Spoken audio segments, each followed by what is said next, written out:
প্রিয় বন্ধুরা, আজকের পর্বে আলোচনা করব তোমাদের উচ্চ মাধ্যমিক 2024-এর বাংলা বিষয়ের ফাইনাল পরীক্ষার বোর্ডের অরিজিনাল প্রশ্নপত্র নিয়ে। আজকের এই ভিডিওতে কিন্তু তোমাদের সম্পূর্ণ প্রশ্নপত্রটি দেখাবো এবং তার সাথে যে প্রশ্নগুলো রয়েছে তার উত্তরগুলো নিয়ে আলোচনা করব। তাই বলবো, অবশ্যই পর্বটি তোমরা প্রথম থেকে শেষ পর্যন্ত দেখে নাও।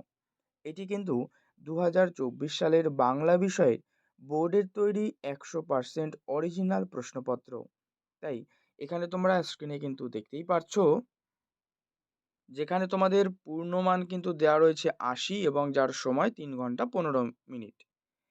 প্রথম যে 15 মিনিট ওটা তোমাদের প্রশ্নপত্র পড়ার জন্য দেওয়া হয়, এগুলো আমি আলোচনা করছি না। উত্তরগুলো তোমরা দেখে নাও। 18টা প্রথমে এমসিকিউ প্রশ্ন রয়েছে। প্রথম প্রশ্ন রয়েছে, দেখো, 1 নম্বর নির্দেশ যে সঠিক বিকল্পটি নির্বাচন করে লেখো। প্রশ্ন, মৃত্যুঞ্জয়ের সংসারের বাজার ও কেনাকাটা করে।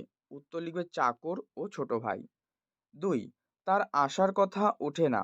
সে সে বলতে কিন্তু এখানে সেজ ছেলের কথা বলা হয়েছে। 3 নম্বর প্রশ্ন, বাদার ভাত খেতে হলে বা বাদার ভাত খেলে তবে তো সে কি করবে? আসল বাদার খোঁজ পাবে। 4 নম্বর, আমিও তো মোল্লার সঙ্গে একই বাসে আজ শহরে গিয়েছিলুম। কে শহরে গিয়েছিল? এখানে উত্তর লিখবে ভট্টাচার্য মশাই। 5 নম্বর প্রশ্ন, বিজ্ঞ চৌকিদারের পরামর্শ মানা হলো। পরামর্শটি কি ছিল? উত্তর, বুড়ির মৃতদেহ নদীতে ফেলে দেওয়া। 6 নম্বর, সূর্যের আলোয় তার রং হয়ে গেছে। কেমন হয়ে গেছে?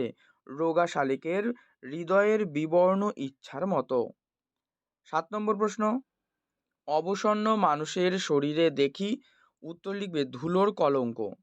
8, আরোগ্যের জন্য ওই সবুজের ভীষণ দরকার। আরোগ্য শব্দটির অর্থ। উত্তর লিখবে রোগ মুক্তি। এটা কিন্তু আরোগ্য শব্দের অর্থ। 9 নম্বর প্রশ্ন, ক্রন্দনরতা জননীর পাশে না থাকলে কবির মতে অর্থহীন হয়ে পড়ে কি? উত্তর করে দেবে লেখা, গান, গাওয়া, ছবি আঁকা। তাহলে কি লেখা, গান, গাওয়া, ছবি আঁকা, এগুলো কিন্তু সেই গ্রন্থনাথা জননীর পাশে না থাকলে কবির মতে অর্থহীন হয়ে পড়ে। 10, হ্যাঁ হ্যাঁ বুঝতে পেরেছি, লভ সিন, লাভ সিন। বক্তা কোথায় লভ সিন দেখেছে? উত্তর, বায়োস্কোপে। নেক্সট প্রশ্ন, 11 নম্বর, তারই অথবা একটা প্রশ্ন দেওয়া রয়েছে। প্রশ্নটি রয়েছে, এই কথাটা মালিকের কানে তুলবেন না। মালিকের কানে তুললে বক্তার সমস্যা কোথায়? দেখো এখানে কিন্তু যে মালিক কিন্তু মানে এটা লিখবে যে বক্তা একেবারে বেঘোরে মারা পড়বেন। 11 নম্বর, আইনস্টাইন হলেন। উত্তর, রুশ দেশীয় চিত্র পরিচালক। প্রিয় বন্ধুরা, আজকের পর্বটি তোমার বন্ধুদের মধ্যে শেয়ার করে দাও, তাহলে তারাও উপকৃত হবে আজকের এই পর্বগুলি দেখে। এবং চ্যানেলে যদি তুমি নতুন হয়ে থাকো, অবশ্যই চ্যানেলটি সাবস্ক্রাইব করে কিন্তু পাশের বেল বাটনটি অল করে রেখো।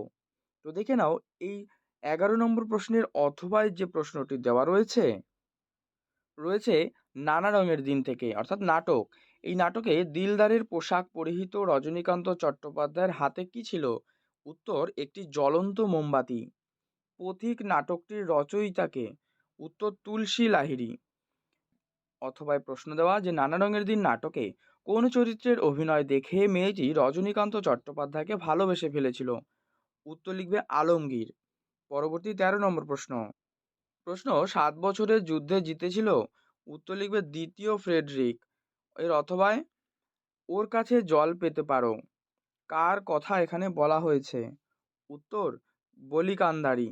আর বলিকান্দারি কিন্তু তিনি একজন দরবেশ ছিলেন। বলিকান্দারি একজন দরবেশ ছিলেন। ঠিক আছে। নেক্সট 14 নম্বর প্রশ্ন, হজরত দরাব খান নামক ছবিটি এঁকেছিলেন কে? উত্তর করবে নন্দলাল বসু। 15 নম্বর, সত্যজিৎ রায়ের পথের পাঁচালী চলচ্চিত্রের সঙ্গীত পরিচালনা করেছিলেন পণ্ডিত রবিশঙ্কর। 16 নম্বর, মার্কিউরাস নাইট্রাইট আবিষ্কার করেন? লিখবে প্রফুল্লচন্দ্র রায়। ভারতে অভিধান রচনার সূত্রপাত হয় কোথা থেকে? জাস্কের নিরুক্ত থেকে। 18 নম্বর প্রশ্ন বলেছে প্লেন কি জাতীয় শব্দ? প্লেন এটি একটি কিন্তু ক্লিপিংস বা সংক্ষিপ্তকরণ। নেক্সট দেখে নাও এবারে 2 দাগের প্রশ্নগুলো।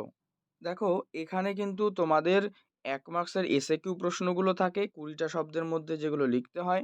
প্রশ্নগুলো তোমরা দেখে নাও, খুবই সহজ রয়েছে। যেমন বলেছে প্রথম প্রশ্ন, এখন চান করব না, কে কেন এখন চান করতে চায় না? ফাঁপি কাকে বলে? কঠিনেরে ভালোবাসিলাম, কঠিনকে ভালোবাসার কারণ কি? 4 নম্বর, এসেছে সে ভোরের আলোয় নেমে, কার নেমে আসার কথা বলা হয়েছে? 5 নম্বর, অলস সূর্য দেয় একে, অলস সূর্য কি একে দেয়? 6, সবুজের অনটন ঘটে, কিভাবে সবুজের অনটন ঘটে? 7, আর তার নিচ দিয়েই তো একটা রাস্তা আছে, রাস্তাটির নাম কি? তোমরা এই প্রশ্নটা কিন্তু কমেন্টে জানাও যে এই প্রশ্নের উত্তরটি কি হবে। 2.7।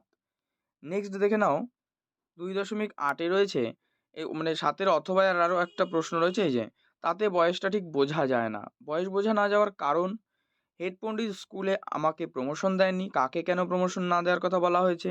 এরই অথবায় প্রশ্ন। ধরুন আপনার মতো বয়স হয়েছে যাদের, নাট্যকারের মধ্যে রজনীকান্তর মতো যাদের বয়স হয়েছে তারা কি করেন? 9, সোনা ঝকঝকে লিমা, মানে লিমা কি? অথবা কোথাও শাখা হলেই বুঝতে পারতাম, কিভাবে বোঝা যেত? শাখা চন্দ্রবিন্দু, শাখা মানে কি? অরন্ধন, তাই না? 10, দেখো ভাষা বিজ্ঞান বলতে কি বোঝো? 11, যুক্তধ্বনি বলতে কি বোঝো?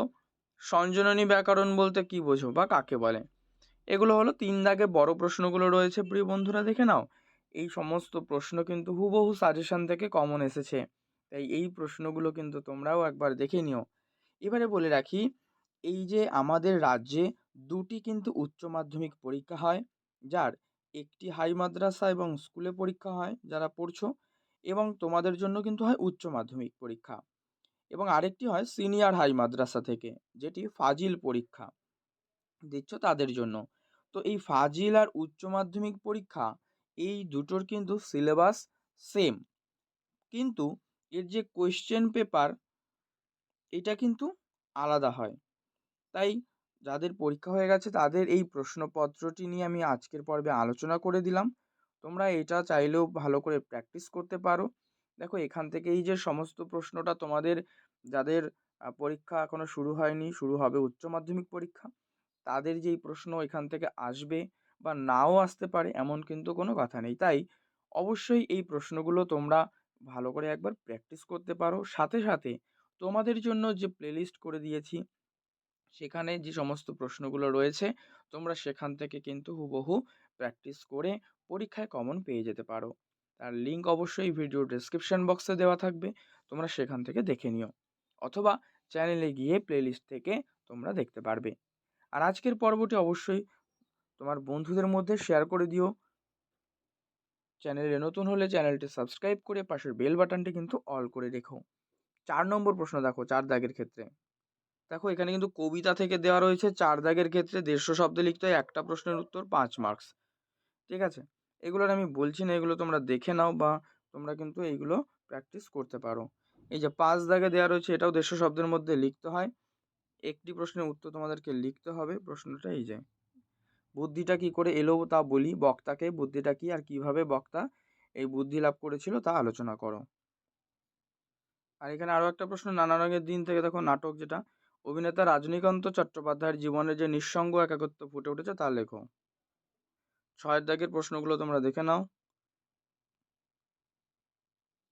এগুলো আর আলোচনা করছি না। যেমন এখানে রয়েছে বিরাট আর্মাটা যখন ডুবলো, মানে আর্মাটা কি, তা ডুবে যাওয়ার প্রতিক্রিয়া কি হয়েছিল? ঠিক আছে, হঠাৎ শিষ্য মর্দানার জল তেষ্টা পেলো, জল তেষ্টা মেটানোর জন্য মর্দানাকে কি করতে হয়েছিল, আর শেষ পর্যন্ত কিভাবে মর্দানা তেষ্টা মিটেছিল। 7 দাগে রয়েছে এখানে দেখো, অনধিক 150 শব্দ লিখতে হবে যে কোনো একটা প্রশ্ন, যে এটা কিন্তু আমার বাংলা থেকে নেওয়া রয়েছে, তোমাদের 5টা ইউনিট ওর মধ্যে, ঠিক আছে, তার মধ্যে থেকে কিন্তু এই প্রশ্নগুলো নেওয়া হয়েছে। এর পরবর্তীতে তোমাদের 8 দাগে যে প্রশ্নগুলো থাকে দেখো, সাহিত্যের ইতিহাস, শিল্প সাহিত্যের ইতিহাস, এখান থেকে কি কি দেওয়া দিয়েছে, জগদীশচন্দ্র বসু, সত্যজিৎ রায় পট দিয়েছে, আর হচ্ছে সাঁতার অথবা দাবায় বাঙালি ক্রীড়াবিদের অবদান। তো এই 4টের মধ্যে তোমাকে 2টো প্রশ্নের উত্তর করতে হয়, 10 নম্বর, 5 করে থাকে, ঠিক আছে। এরপরে ভাষা অংশ থেকে দেখো, ভাষা অংশ থেকেও কিন্তু 5 মার্কসের প্রশ্ন থাকে, 150 শব্দ লিখতে হয়। 2টো প্রশ্ন কি, একটা রূপমূল কাকে বলে, কত প্রকার, কি কি উদাহরণ দিয়ে লিখতে হবে। আরেকটা হচ্ছে গঠনগতভাবে বাক্য কত প্রকার, কী কী, প্রত্যেকটা ভাগের উদাহরণ সহ আলোচনা করো। এরপরে তোমাদের 10 দাগের রচনা থাকে 4টে রচনা, যার মধ্যে একটা লিখতে হয় 10 মার্কসের। তো প্রথমে কিন্তু তোমাদের এটা সূত্র ও তথ্য অবলম্বনে রচনা।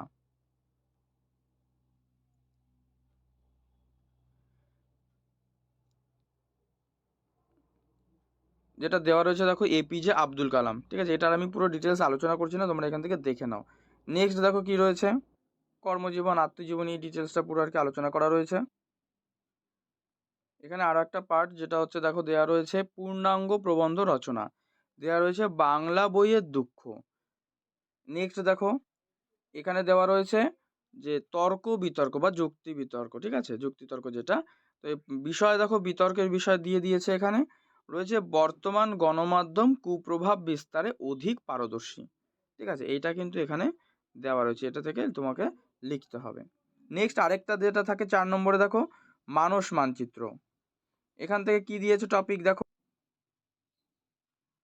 এখানে তোমাদের মানস মানচিত্র থেকে দেওয়া রয়েছে দেখো যে সৌজন্য ও শিষ্টাচার, এর উপরে বেস করে কিন্তু তোমাদেরকে লিখতে হবে যে পয়েন্টগুলো দেওয়া রয়েছে।